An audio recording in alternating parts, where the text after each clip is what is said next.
Doctor Suresh कुमारी channel पर आपका स्वागत है।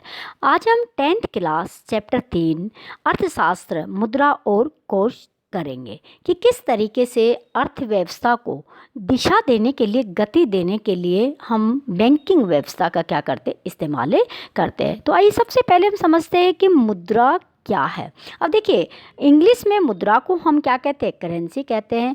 ये वो माध्यम है जिससे हम वस्तुओं और सेवाओं को क्या करते हैं, खरीदते और बेच सकते हैं, जिसको करेंसी और बैंक के निक्षेप करके इसको हम दो प्रमुख रूप है, यानी कि बैंक में हम इसको जमा करते हैं और दूसरी भाषा में हम इसको मुद्रा को इंग्लिश में क्या कहते हैं, करेंसी कहते हैं। और प्रत्येक देश की करेंसी अलग अलग नामों से जानी जाती है। अब हम देखते हैं कि वस्तु विनिमय क्या है। देखिए, बिना मुद्रा के सहयोग से वस्तु के बदले वस्तु को ही आपस में बदल लेना वस्तु विनिमय कहलाता है।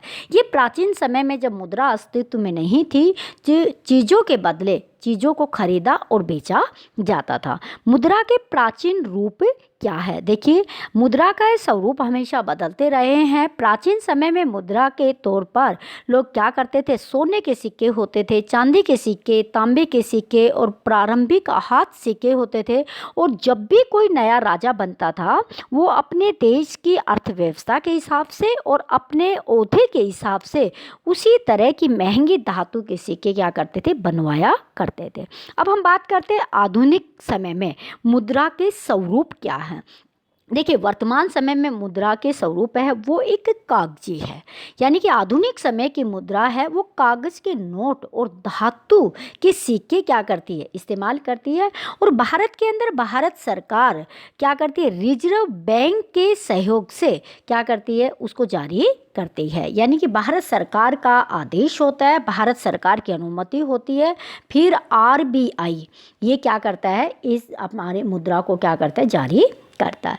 अब हम देखते हैं बैंक। बैंक क्या है। देखिए, प्राचीन समय में बैंक नहीं होते थे, अब बैंक है।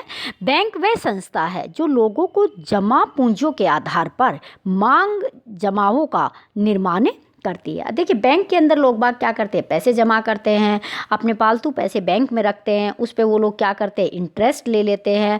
और जो गरीब व्यक्ति होते हैं जिसको पैसे की ज़रूरत है, वो बैंक से लोन लेता है और बैंक लोन क्या करता है, बैंक ज़्यादा पैसे में देता है और ब्याज लोगों को कम देता है। और इससे क्या होता है कि बैंक को क्या होता है, फ़ायदा होता है। उसको हम क्या कहते हैं, बैंक का बेनिफिट या बैंक का साख कहते हैं। बैंक निक्षेप क्या है, ये प्रश्न अक्सर परीक्षा में पूछा जाता है कि बैंक निक्षेप क्या है। तो देखिए, लोगों को अतिरिक्त पूंजी जो बैंकों में जमा होती है उसको बैंक निक्षेप कहा जाता है। अब देखिए, आपके पास मान लीजिए 50,000 रुपये आपको महीने की तनख्वाह मिलती है, 25,000 रुपये आप खर्च कर लेते हैं और 25,000 रुपये आपके बैंक में प्रति माह जमा होते हैं, तो वो क्या कहलाती है, बैंक निक्षेप कहलाती है।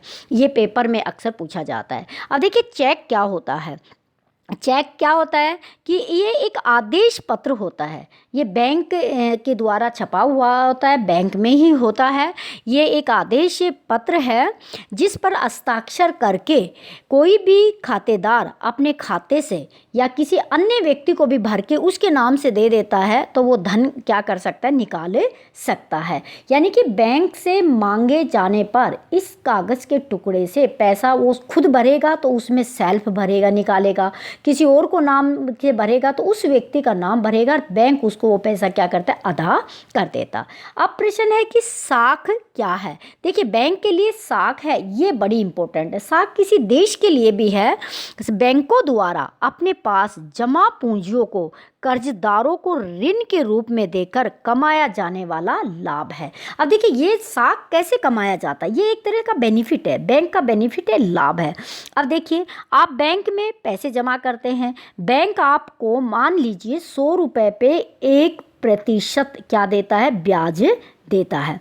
और उन्हीं पैसों को बैंक जब किसी को कर्ज देता है तो उस पे बैंक 8% ब्याज लेता है। तो बैंक को क्या बचा, 8 में से 1 घटा दिया, 7 बचा। तो 7% जो धन बचेगा वो बैंक की क्या होती है, साख होती है। एक तरह से बैंक का क्या होता है, बेनिफिट होता है। अब हम देखते हैं, सबसे पहले देखें कि आरबीआई की फुल फॉर्म क्या है। ये रिजर्व बैंक ऑफ इंडिया है, यानी कि भारत के सबसे बड़ा भारत का बैंक है। इसका मुख्यालय कहाँ पे स्थित है, बम्बई में स्थित है। इसका एक गवर्नर जनरल नियुक्त किया जाता है और वो क्या करता है, हमारे देश के जितने भी बैंक होते हैं उन सबको कंट्रोल रखता है।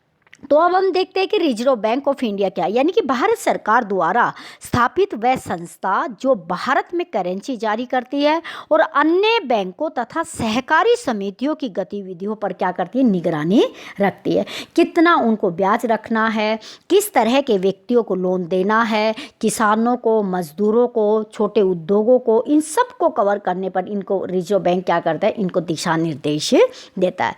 अब हम देखते हैं कि कर्ज जाल क्या है। देखिए, ये एक बहुत ही भयंकर स्थिति है जो विकासशील देश है, जहाँ पर गरीब लोग रहते हैं, छोटे उद्योगपति रहते हैं या किसान है, उनके साथ में कर्ज जाल की स्थिति पैदा होती है। देखिए, ये एक ऐसी सिचुएशन है, ऐसी स्थिति है जब कर्जदार पर कर्ज का बोझ बढ़ता ही चला जाता है और उसकी हालात बद से बदतर हो जाती है। जैसे मान लीजिए हमने किसी से कर्ज ले लिया और हम सोचते हैं कि हम खेती कर रहे हैं, खेती में बीज डालने के लिए, खाद डालने के लिए कर्ज लिया।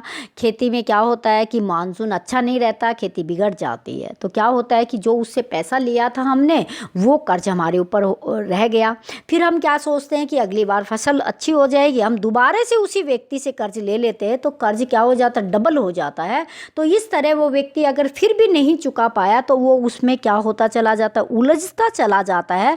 फिर वो उस जाल से कभी बाहर नहीं आता। उसको क्या कहा जाता है, कर्ज जाल कहा जाता है। और ये ज़्यादातर विकसित देशों में नहीं होता, ये मोस्टली विकासशील देशों में और अविकसित देशों में होता है। अब हम देखते हैं कि ऋण के प्रकार कितने हैं, यानी कि जब हम किसी ऋण लेते हैं कोई भी उद्योग स्थापित करने के लिए, कृषि करने के लिए, तो वो देखिए भारत में 2 तरह के ऋण प्रचलित हैं।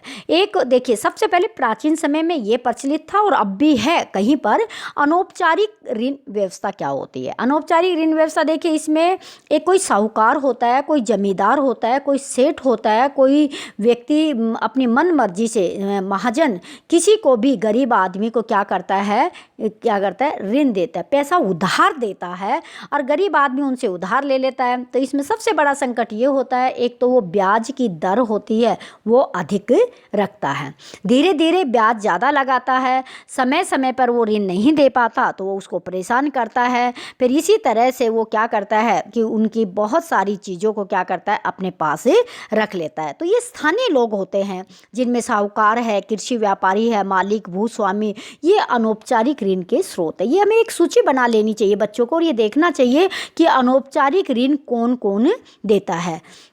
आज भी वर्तमान में प्रचलित है, लेकिन प्राचीन समय में तो अनौपचारिक ऋण बहुत हुआ करता था। अब हम आते हैं कि औपचारिक ऋण किसे कहते हैं। अब देखिए, औपचारिक ऋण क्या होते हैं, ये ऋण का वो साधन है जो सरकारी नियंत्रण में कार्य करते हैं, जैसे बैंक और सहकारी समितियां। ध्यान रखिएगा, बैंक और सहकारी समितियां ये औपचारिक ऋण होते हैं। देखिए, इसमें कागजी कार्यवाही को पूरा किया जाता है, इसमें पूर्ण के पूर्ण नियम होते हैं और सरकार के जो नियम है उसी के तहत क्या किया जाता है, बैंक से लोन दिया जाता है। अब हम आते हैं कि समर्थक ऋणदार क्या है। समर्थक ऋणदार को समझना बहुत जरूरी है। समर्थक ऋणदार देखिए, वह संपत्ति, ये कोई ऋणदार कोई व्यक्ति नहीं है, ये वो संपत्ति है जिसे गारंटी के रूप में गिरवी रखकर कर्जदार क्या करता है, लोन लेता है। अब देखिए, बैंक से लोन लोगे तो भी कई बार क्या होता है, ज़मीन के कागज या प्लाट की रजिस्ट्री या आपके पास जो भी साधन है वो रखा जाता है। और जब आप अनौपचारिक रूप से भी लोन लेते हैं तो जो भी महाजन और बड़े स्वामी मालिक होते हैं वो आपकी कोई ना कोई चीज़ रखवा लेते हैं। ग्रामीण क्षेत्र में जैसे क्या होता है, आपके पास कोई पशुधन है तो उसी को लिखवा लिया जाता है, आपके पास मोटरसाइकिल है, आपके पास गाड़ी है, आपके पास मकान है, जो भी चीज़ है उसको क्या कहते हैं, रखवा ले। तो उसको हम क्या कहते हैं, समर्थक ऋणदार, यानी कि जिस चीज को आधार बनाकर आपको लोन दिया है, कल को मान लीजिए आप रहे या ना रहे तो आपका ऋण कौन, आपके बच्चे नहीं चुका पाते तो वो संपत्ति जो उनके पास रखी है वो उसको वसूल कर लेते हैं। कोई व्यक्ति बैंक से लोन लेता है वो व्यक्ति लोन नहीं चुका पाता है, तो जो संपत्ति समर्थक ऋणधार के रूप में रखी हुई है उसको बेचकर बैंक अपना पैसा क्या करता है, पूरा कर लेता है। अब हम आते हैं लास्ट में SHG यानी कि सेल्फ हेल्प ग्रुप। अब देखिए ये बड़ा इंटरेस्टिंग टॉपिक है और जो विकासशील देश है वहाँ पर इन चीज़ों को बहुत अपनाया गया है। देखिए सेल्फ हेल्प ग्रुप महिलाओं का 10 से 15 या 15 से 20 का क्या बनाया जाता है, 15 से 20 महिलाएं एक ग्रुप बनाती है। सबसे पहले वो अपने पैसों को क्या करती है, इकट्ठा करती है। इकट्ठा करके अपने में से प्रधान और सचिव नियुक्त करती है और जितना पैसा उनके पास इकट्ठा होता है उस पैसों को वो क्या करते हैं, आपस में एक दूसरे को लोन पर ले लेते हैं और लोन का इंटरेस्ट वो खुद ही क्या कर लेती है, तय कर लेती है। तो इसमें सबसे बड़ा फायदा ये होता है कि ग्रुप बना के महिलाएं छोटे छोटे रोजगार क्या कर लेती है, स्थापित कर लेती है। उन रोजगारों को स्थापित करके महिलाएं क्या करती है, अपनी आर्थिक स्थिति को क्या करती है, मजबूत कर लेती है। तो सेल्फ हेल्प ग्रुप का जो कंसेप्ट है यो बांग्लादेश से आया है। बांग्लादेश के एक नोबेल पुरस्कार प्राप्त अर्थशास्त्री थे जिन्होंने सबसे पहले बांग्लादेश में बांग्लादेश ग्रामीण बैंक स्थापित किया। वहाँ पर गरीबों को इस तरह पैसे इकट्ठे करने के लिए तैयार किया और उन्होंने बहुत सारे लोगों की आर्थिक स्थिति में क्या हुआ था, सुधार हुआ था। तो इसको हम सामान्य में यानी कि गरीब लोगों को उधार देने के लिए ग्रामीण क्षेत्रों में छोटे छोटे स्वयं सहायता समूह गठित किए गए और जो लोगों को बचत पूंजी को एकत्रित करने पर क्या होता है, आधारित होता है। यानी कि सेल्फ हेल्प ग्रुप है लोगों में एक ऐसी भावना विकसित करता है कि पैसों को क्या करना है, जमा करना है। कुछ पैसों को महीने की महीने क्या करना है, बचाना है और बचाकर एक दूसरे को ज़रूरत के हिसाब से उनको क्या करना है, हमें देना है। और मोहम्मद यूनिस इसके क्या थे, प्रवर्तक थे जिन्होंने इस कंसेप्ट को जनरेट किया और गरीबी को ख़त्म करने का क्या किया, प्रयास किया। इस चैप्टर में इतना ही। आपको वीडियो पसंद आ रही है तो आप इसको लाइक कीजिएगा, शेयर कीजिएगा, चैनल पे नए हैं तो सब्सक्राइब कीजिएगा। Thank you.